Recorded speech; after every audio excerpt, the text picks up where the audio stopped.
Hi guys, Maikeru here. This is my Quest for Survival Hardcore Ironman series, and this is episode 2, getting into the swing of things on this account. I've really enjoyed the startup of this character and doing all of those early things to help you on your way just so much easier, whether it's a quest reward or a D&D or something like that to boost you at the start, to skip part of those really annoying low levels. And thankfully I'm not dead yet, so I have that going for me. Starting this episode off, I needed to get my jar of divine light, so I needed 100k as soon as possible, just in case I was to get myself killed. First thing was first, I had to pick some flax in order to make bowstrings to get my crafting level up. And getting a couple of farming levels while picking flax is never a bad thing.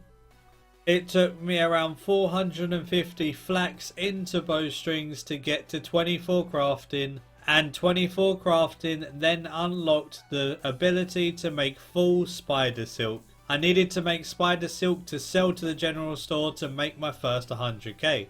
Before I started with my crafting, I wanted to go and do a cache. I'm going to get into a habit of doing 200 points a day to maximize my divination gain so I can get to 80 as soon as possible, and then that's one of the requirements for invention ticked off. After the first cache I've ever done, I went from level 1 to level 15 divination. Damn, that cache XP though. What would I do without you?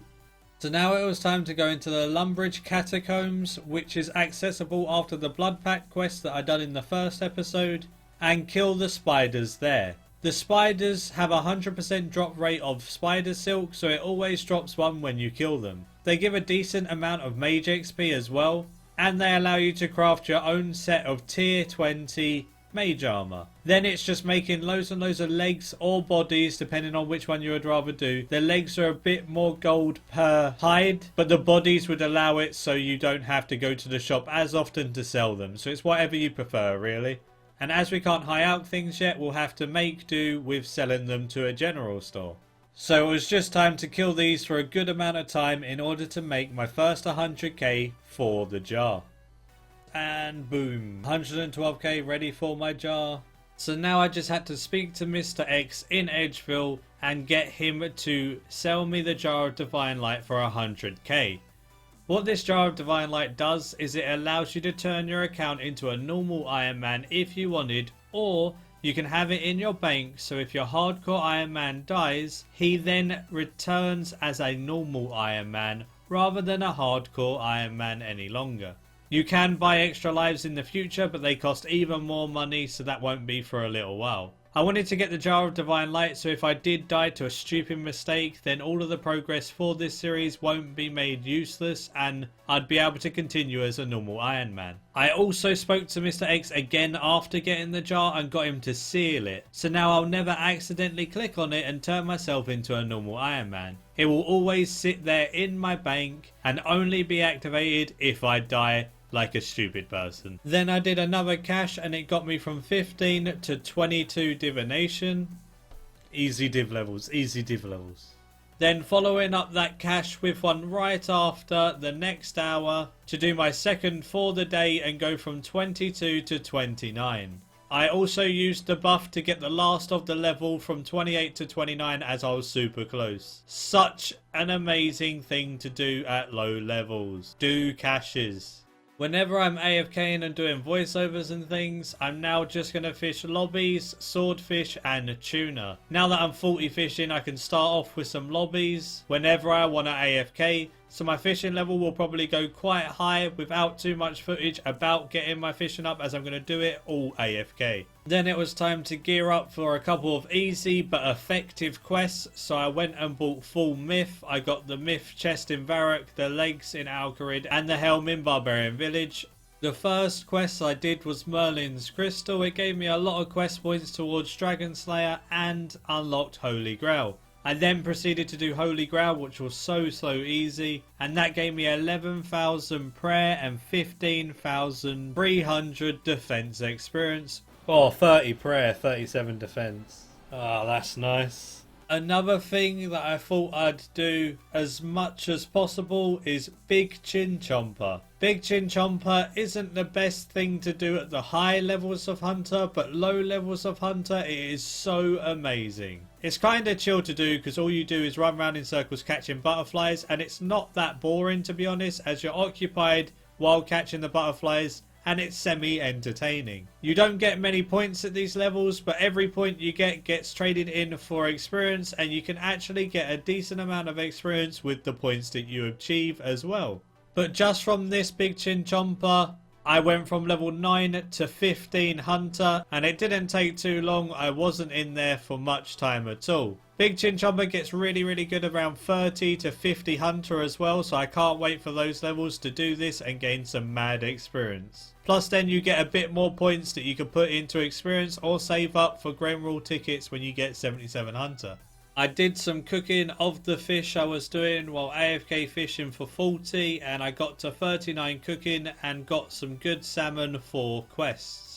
Another thing that's super useful early on is the Dwarven army axe. You get it from talking to this guy in Berthoud. After he gives you the army axe, he also gives you some teleport tabs, some attack, strength and defense potions, and some prayer potions, which all come in so handy for questing and things like that. And the Dwarven army axe gives you more experience on near enough everything you do, so it's so useful.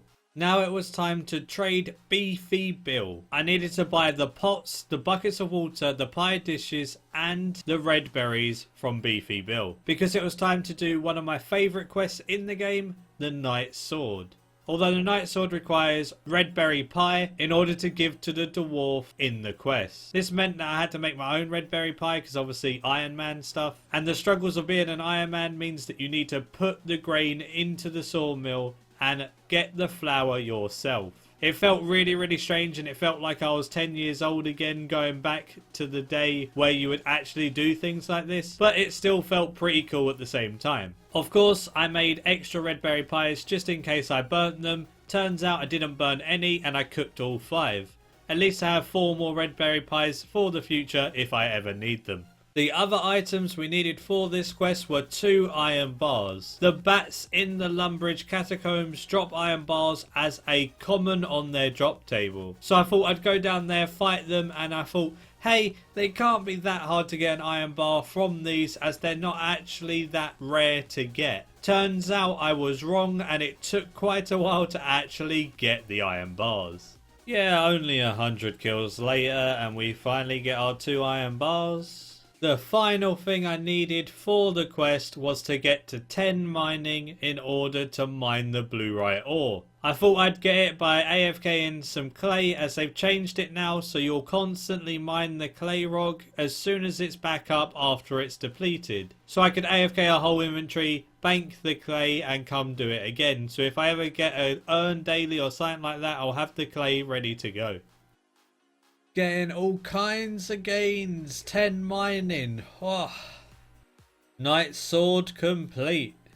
This is why I love this quest so much. 29 smithing from one quest that took 5 minutes. Over 500 total milestone. Getting those gains, boys. Then it was time for me to become a vampire slayer.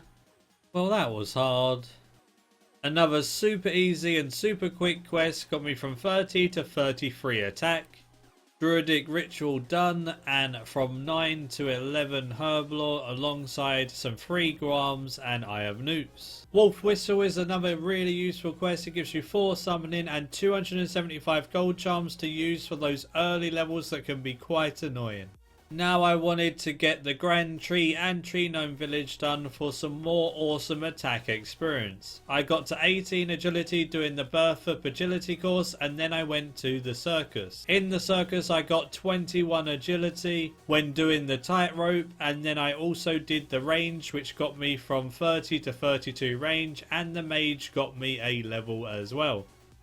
Remember to do your circuses every week for some awesome experience, especially at the low and mid levels. To get 25 agility, I just did the trellis shortcut just above your nil over and over again until I got 25. This then allows me to do the Grand Tree quest, which will give me some further agility experience alongside all that awesome attack XP. Tree Gnome Village was easy peasy and got me from 33 to 37 attack. The Grand Tree was slightly harder as you have to kill a demon, but you can safe spot the demon, so the only thing the demon takes is some time. You have to let him melee hit you a couple of times, otherwise he'll reset. So every so often you just walk into the melee distance, let him hit you and eat a food. All in all, the demon didn't take too long, took around 5 minutes and it was dead. And that's with me using tier 20 mage weapons. Gonna have to buy myself a battle staff soon or get one from a medium clue. After killing the demon, it actually got me to 40 mage. Then it was time to trade in the quest. The quest got me from 37 to 42 attack and 25 to 31 agility. The extra agility experience you get is actually really awesome from here as well, and definitely a quest worth doing. Neither of them required any items that was hard to get for an Ironman either. So as for my stats, a lot of melee ones were trained in this video from quests and things like that. I also got the 100k so I could get the Jar of Divine Light. And then next episode it'll be working on other things like the farming, continuing my caches, things like that, and doing loads and loads of quests to get some awesome XP in certain skills. Let me know in the comments below if you like the idea that as I'm doing this series I come out with money making guides and things like that for Ironmen. If I make some Ironmen specific guides as I go along on ways that I've made money doing this, and ways that you could train up your Iron Man, and certain ways of getting a certain skill to a level for quests or related items, things like that, in an efficient way as an Iron Man specifically. So let me know what you think about Iron Man guides, as I don't see many people do guides specifically for Iron Men. But all in all, I'm happy with the amount of gains that were made in this episode and the fact that I've got my Jar of Divine Light. Thanks for watching, hope you enjoyed this episode of the Iron Man. Give it a like if you enjoyed and subscribe if you're new for future content. Join my friends chat Maikeru in game if you fancy the chat. Goblin Slayers with a Z is my clan, it's open to everyone and anyone. Feel free to give me a message in game if you fancy joining. The Discord link is in the description if you fancy chatting on voice communications, and my Twitter link is in the description if you want to follow me there. And until next time, see ya.